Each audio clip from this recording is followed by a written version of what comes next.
இயேசு கிறிஸ்து பிதாவினிடத்தில் நமக்காக பரிந்து பேசி கொண்டிருக்கிறார். கனி கொடுக்காத பட்சத்தில், நிலத்தை கெடுத்து கொண்டிருக்கிற பட்சத்தில் கர்த்தர் நமக்காக பிதாவினிடத்தில் என்ன செய்கிறாரு? பரிந்து பேசி கொண்டிருக்கிறார். என்னென்ன? இது இந்த வருஷமும் இருக்கட்டும், இது இந்த வருஷமும் இருக்கட்டும். அப்போ இன்றைக்கு நம்ம வாழ்ந்து கொண்டிருக்கிற பலன் எந்த பலத்தில்? அவர் பரிந்து பேசி கொண்டிருக்கிற பலத்தில், இரக்கத்தில் நம்ம வாழ்க்கையை ஓட்டி கொண்டிருக்கிறோம். அவர் பரிந்து பேசலைன்னா என்னைக்கும் அந்த மரம் என்ன செய்யப்படும்? வெட்டி போடப்பட்டு இருக்கும். அந்த மரம் அங்கிருந்து பிடுங்கப்பட்டு இருக்கும். அவ பிதாவினிடத்தில் குமாரனாகிய இயேசு கிறிஸ்து நமக்காக அவர் பரிந்து பேசி கொண்டிருக்கிறபடினாலதான் நாம் என்ன செய்யப்படுகிறது? இன்னும் நாட்டப்பட்டவர்களாக இருக்கிறோம். அல்லேலூயா, அல்லேலூயா.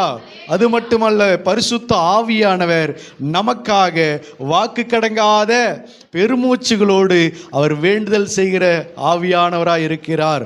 அப்போ நமக்காக ஆவியானவர் ஒரு பக்கம் என்ன செய்கிறாரு? வாக்கு கடங்காத பெருமூச்சுகளோடு வேண்டுதல் செய்கிறார். ஒரு பக்கம் குமாரனானவர் பிதாவினிடத்தில் நமக்காக பரிந்து பேசி கொண்டிருக்கிறார். இதன் மத்தியில் தான் நம்ம என்ன பண்ணிட்டு இருக்கிறோம்? வாழ்ந்து கொண்டிருக்கிறோம். நம்ம நினைக்கிறோம் நமக்கு இன்னும் வருஷங்கள் நிறைய இருக்கிறது. எப்படி இருக்கிறது? கர்த்தர் நமக்கு கொடுத்த இரக்கத்தினால, அவர் வருஷங்களை நமக்கு நன்மையினால முடிசூட்டுகிறபடினால இன்னும் நம்ம ஒவ்வொரு வருஷமும் என்ன பண்ணிட்டு இருக்கிறோம்? வாழ்ந்து கொண்டிருக்கிறோம். எத்தனை வாலிப பெண் பிள்ளைகள் செத்து போறாங்க, எத்தனை வாலிப ஆண் பிள்ளைகள் செத்து போறாங்க, வாலிபர்கள் செத்து போறாங்க, எத்தனை குழந்தைகள் செத்து போகிறது.